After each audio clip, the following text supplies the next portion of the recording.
Republican Congressman Paul Mitchell says he is not going to seek re-election. A big shock in political circles tonight.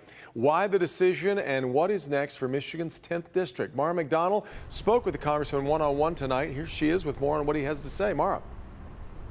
You know, Devin, when I spoke with Congressman Mitchell last week when we were in D.C., he made it clear he was really tired of what he considers hyper-partisanship. He thinks that there's a whole lot of talk and not a lot of action going on in D.C. And he tells me tonight at the end of the day, he decided his family needed him more. First elected in 2016 after long-term Congresswoman Candace Muller announced she wasn't going to seek re-election, Mitchell would have been up to run again in 2020. I've been thinking about it for a couple of weeks. Mulling over a decision I had to make because the decision I had to make on timing was one that would commit me, assuming we won, to the 117th Congress. And I needed to think through whether or not that made sense for me and my family. And ultimately came to a conclusion that it wasn't a choice I was prepared to make. When I spoke with the congressman last week in D.C., his frustration and disgust over the current state of debate, as well as hyper-partisanship, was palpable. Mitchell's announcement today opens the field for challengers to get in the race and start raising money. You've had the extremes of both parties drive things off, and it's become all about winning an election. As I said before, winning some piece of power and then wielding that power, frankly, to continue to win elections some days. Back here live, speaking of that, with Mitchell's decision today, that set off a huge shock in Macomb County, and already all sorts of buzz about who wants to run, who's going to run. Right now, of course, nobody has filed, but some names that are always perpetually in the mix, Devin and Kimberly. Mark Hackel, State Senator Peter Lucido, former State Representative Pete Lund. Let's see who actually ends up filing. We're live downtown tonight. I'm Mara McDonald, Local 4. Going to be fascinating to watch. Meanwhile, speaking of things fascinating to watch, former special counsel Robert Mueller spent 7 hours on Capitol Hill answering questions about the Russia investigation and his conclusions. Some key points from the intelligence portion of the hearing later this afternoon. Mueller stated Russian interference in U.S. elections is, as he put it, not a hoax. He also asserted that the president's tweets praising WikiLeaks after they dumped troves of private emails from prominent Democrats were, as he put it, problematic. He also said the report is, in his words again, not a witch hunt. He also said the president's written responses to his inquiries, and let's quote this as well, were generally not truthful. Not long ago, President Trump responded to the hearings. We've done a great job, and we've done it under this terrible, phony cloud, a phony cloud. That's all it was. Meantime, Representative Sean Maloney, a Democrat on the House Intelligence Committee, defended how today's hearing went and said it underscores the need to open an impeachment inquiry. As Robert Mueller overtook Washington with a nation transfixed on the congressional testimony, Democratic presidential hopefuls gathered here in downtown Detroit for the forum at the NAACP National Convention. As expected, many of them were asked about the Mueller report and possible impeachment proceedings. Here's what they said. I read it, I knew what it said, and I concluded first that this is a man who has broken the law and he should be impeached. You read the Mueller report and you see quite clearly that he spells out behaviors, deceit, instructing people to lie and cover things up. That report is enough of an indication that the House of Representatives should begin impeachment proceedings. There is no exoneration. He said what that report reads and says, which is that there are 10 clear separate incidents of obstruction of justice. We have every speech and talk with every single Democratic candidate on clickondetroit.com. It's on the politics page. It has been a busy day on Capitol Hill. Corporate pollution and responsibility for PFAS chemicals taking center stage at another hearing that was going on this afternoon. You may recall PFAS, synthetic chemicals found in so many products these days. Studies on these very common chemicals have revealed adverse health effects on both humans and the environment. PFAS are present in the drinking water of an estimated 110 million Americans. The issue particularly poignant in our state after PFAS pollution was discovered across a 25 square mile swath of West Michigan and traced back to Wolverine Worldwide's manufacturing.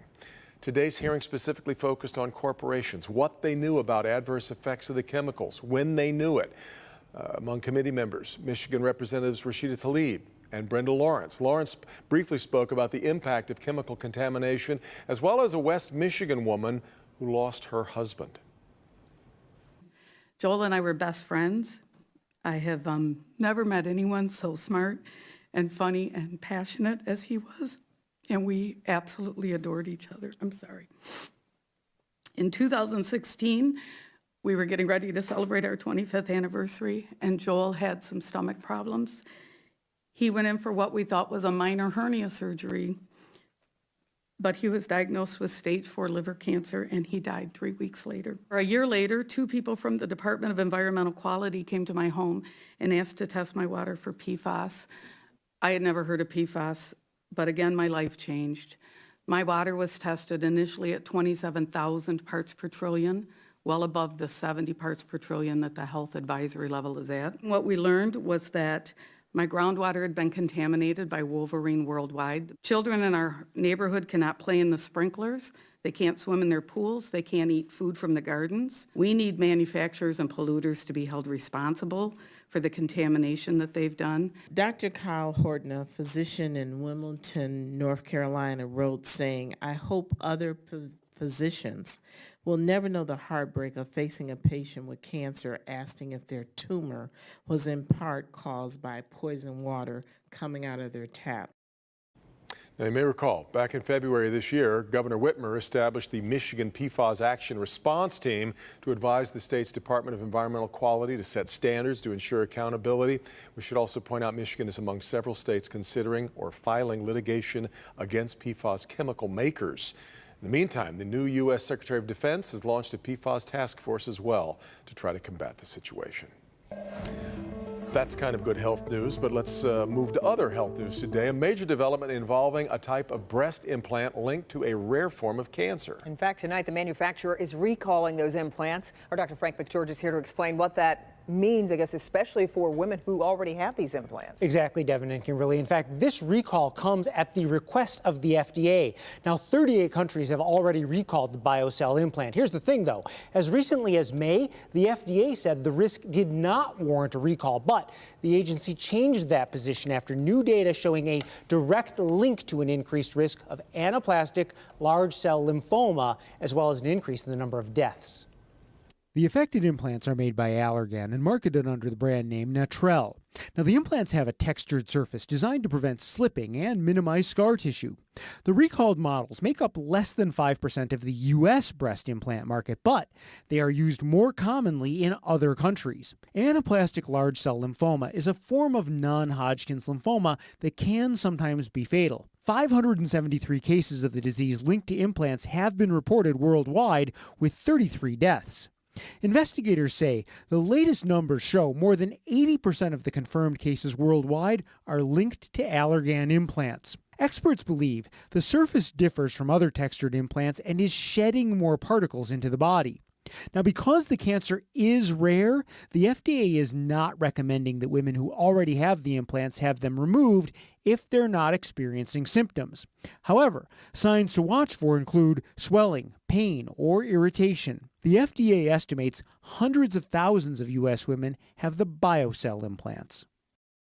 Now, Allergan said it will no longer sell or distribute the recalled implants or tissue expanders, which are used to prepare patients for breast reconstruction. And surgeons are, in fact, being directed to return any of the unused implants. You mentioned this being used a lot more in other countries. This is where medical tourism really becomes, you better know what you're getting. Right. Women should check to see what implant they have and watch for symptoms if they have this particular implant. Yeah. All right. Thanks, Doug. All right, still to come. To do something for 40-plus years, you have to have a passion for it, and Greg Kelser does. What he's doing for his community coming up next. But first, here's Ben. Kim and Devin, beautiful night tonight. Temperatures into the 70s with low humidity. It is hard to find something to complain about, but we think we found it in the 7-day forecast. That's all coming up next. Detroit's morning team is together again. Rhonda's back. I'm back, Detroit! And you've told us that you couldn't be happier.